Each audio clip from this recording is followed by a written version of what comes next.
जिड्डू कृष्णमूर्ति की बुक ईश्वर क्या है, प्रकरण 5। जिस क्षण आप कहते हैं मैं जानता हूँ, आप नहीं जानते हैं। जैसे ही आप कहते हैं कि आपने इसे पा लिया है, आपने इसे नहीं पाया होता है। यदि आप कहते हैं कि आपने इसका अनुभव कर लिया है, आपने कभी इसका अनुभव नहीं किया है। ये सब तो दूसरे का शोषण करने के धूर्त तरीके हैं। चाहे वह दूसरा व्यक्ति आपका मित्र हो या शत्रु। यह सब देखते हुए औपचारिक तौर पर नहीं, अपितु प्रतिदिन के जीवन में, अपनी दैनंदिन गतिविधियों में, जब आप लेखनी उठाते हैं, जब आप बातें करते हैं, जब सैर सवारी के लिए बाहर जाते हैं, जब बागों में अकेले टहल रहे होते हैं, इस सब को एक ही नज़र में देखकर इसके लिए कई ग्रंथ पढ़ने की दरकार नहीं है। आप एक ही दृष्टि में एकदम सारी बात समझ सकते हैं और वस्तुतः आप इसे समग्रता में केवल तभी समझ पाते हैं जब आप स्वयं को जानने लगते हैं। जैसे आप हैं, ठीक वैसा ही स्वयं को जानते हैं। सीधे तौर पर समग्र मनुष्य के परिणाम के रूप में। फिर चाहे आप हिंदू हो, मुसलमान हो, ईसाई हो या कुछ और हो, तभी ऐसा होता है। तब आप मनुष्य के प्रयत्नों, उसके छलावों, उसके पाखंडों, उसकी पाशविकता, उसकी तलाश की सारी बनावट को समझ लेते हैं। और व्यक्ति यह पूछता है, क्या बिना इसे आमंत्रित किए, बिना इसकी प्रतीक्षा किए, बिना ढूंढे, बिना खोजे इसे समझ पाना संभव है? कि बस यह हो जाए जैसे आपकी खिड़की खुली हो और शीतल बयार आ जाए। आप उस बयार को बुलावा नहीं दे सकते, पर आपको खिड़की तो खुली रखनी ही होती है। इसका यह मतलब नहीं है कि हम प्रतीक्षा की अवस्था में होते हैं। वह तो धोखे का ही एक और रूप है। इसका यह भी अर्थ नहीं है कि उसकी उपलब्धि के लिए भीतर एक खुलापन निर्मित करना चाहिए। वह भी तो विचार का ही एक अन्य प्रकार हुआ। लेकिन यदि तलाश में लगे बिना, विश्वास का सहारा लिए बिना किसी ने स्वयं से यह पूछा है, तो यह पूछना ही खोज लेना है। पर हम पूछते नहीं हैं। हम चाहते हैं कि हमें बस बता दिया जाए। हमें हर बात संपुष्ट व प्रमाणित चाहिए। मूलभूत रूप से भीतर गहरे में हम हर प्रकार के बाह्य अथवा आंतरिक सत्ता प्रामाण्य से कभी मुक्त होते ही नहीं है।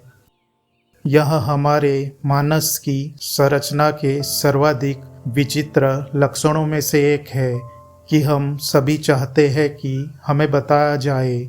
जो कुछ भी हमें बताया गया है, हम उसी के परिणाम है। हमें जो बताया गया है वह हजारों सालों का प्रचार है। किसी प्राचीन ग्रंथ को या किसी वर्तमान अंगुआ को या फिर वक्ता को प्रमाण मान लिया जाता है। किंतु यदि वस्तुतः भीतर गहरे में कोई समस्त सत्ता प्रामाण्य को नकार देता है, तो उसका अर्थ यह होता है कि अब उसमें भय नहीं है। भय को देखना ही अभय है, क्योंकि सुख की तरह ही भय से भी हमारा कभी प्रत्यक्ष संपर्क नहीं होता है। वास्तव में हम कभी भी भय के सीधे संपर्क में नहीं आते हैं। जिस तरह से आप किसी दरवाजे को, हाथों को, वृक्ष को छूते हुए उसके संपर्क में होते हैं, भय से हमारा संपर्क केवल भय की प्रतिमा के माध्यम से होता है, जो हमने स्वतः बनाई है। हम सुख को केवल अर्ध सुखों के माध्यम से जानते हैं। हम कभी भी किसी चीज के साथ प्रत्यक्ष संपर्क में नहीं होते। मुझे नहीं मालूम कि कभी आपने ध्यान दिया है कि जब आप एक वृक्ष को छूते हैं, जैसा कि आप झुरमुट में टहलते हुए करते हैं, तो क्या आप उस वृक्ष को वस्तुतः छू रहे होते हैं या आपके और उस पेड़ के बीच कोई आवरण बना रहता है, हालांकि आप उसे छू रहे होते हैं। इसी तरह से भय के सीधे संपर्क में आने के लिए उसकी कोई प्रतिमा, कोई छवि नहीं होनी चाहिए, जिसका अर्थ है कि वास्तव में कल के भय की कोई स्मृति ही नहीं होनी चाहिए। तभी तो आप आज के वास्तविक भय के वास्तविक संपर्क में आ पाते हैं। तब यदि कल के भय की कोई स्मृति नहीं है, तो आपके पास इस क्षण के भय के साक्षात हेतु ऊर्जा होती है और वर्तमान से संपर्क के लिए आपके पास अत्यधिक ऊर्जा होनी आवश्यक है। हम जीवंत ऊर्जा को, जो हम सभी में होती है, किसी छवि, किसी सूत्र, किसी सत्ता, प्रामाण्य में बर्बाद करते रहते हैं और ऐसा ही हम सुख की खोज में लगे रहकर किया करते हैं। सुख की दौड़ हमारे लिए बहुत महत्वपूर्ण होती है और ऐसा माना जाता है कि सबसे बड़ा सुख ईश्वर है और हो सकता है कि वह आपके संज्ञान में आने वाला भीषण तत्व हो, पर हमने इसकी परम तत्व की एक कल्पना कर रखी है, अतएव इस तक हम कभी नहीं आ पाते। यह ठीक उसी तरह है जैसे आप किसी सुख को कल भोगे सुख के रूप में पहले से ही पहचान रहे हो और तब आप उस घटित होते अनुभव के, उस घटित होती अवस्था के वास्तविक संपर्क में कभी होते ही नहीं है।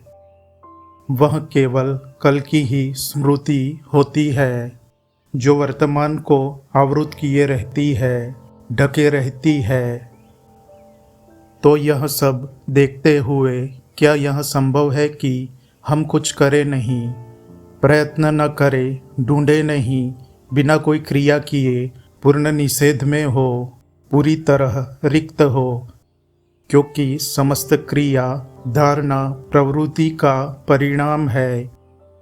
यदि आपने कुछ करते समय स्वयं का अवलोकन किया हो तो आपने देखा होगा कि वह किसी पूर्व विचार, किसी पूर्व धारणा, किसी पूर्व स्मृति के कारण ही घटित होता है। उस विचार तथा उस क्रिया के बीच एक विभाजन होता है, एक अंतराल होता है। वह चाहे जितना लघु, चाहे जितना सूक्ष्म हो, और उस विभाजन के चलते द्वंद्व होता है।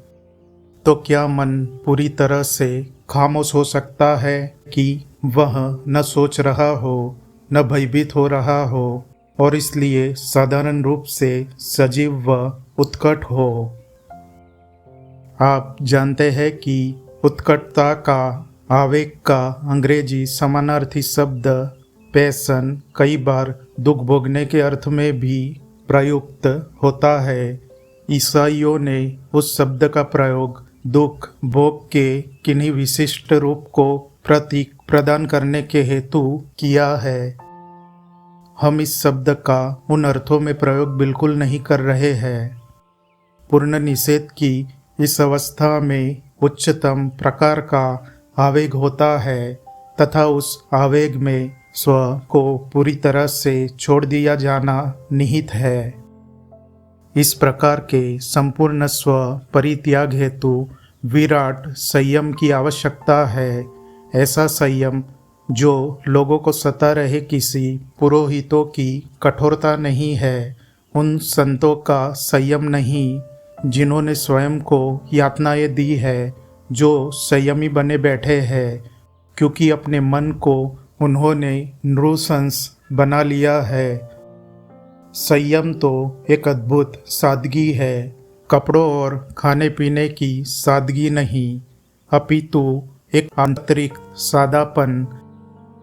ऐसा संयम, ऐसा आवेग संपूर्ण निषेध का सर्वोत्तम प्रकार है, और संभवतः तब यदि आप सौभाग्यशाली है, भाग्य की वहाँ कोई भूमिका रहती नहीं। उस सत्व का अनामंत्रित बिना किसी बुलावे के आविर्भाव होता है।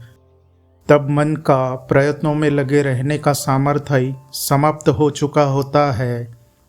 उस स्थिति में आप जो चाहे करेंगे, क्योंकि तब प्रेम विद्यमान होगा। ऐसा धार्मिक मन न हो तो सच्चे समाज का सर्जन हो नहीं सकता है, और सच्चे समाज का सर्जन हमें करना ही होगा, जिसमें स्वार्थ की इस डरावनी गतिविधि के लिए कम से कम जगह हो। केवल ऐसे धार्मिक मन की उपस्थिति में ही शांति संभव है, बाह्य रूप से भी, अंतस में भी। पेरिस, 30 अप्रैल 1967। धन्यवाद। आपका दिन शुभ हो।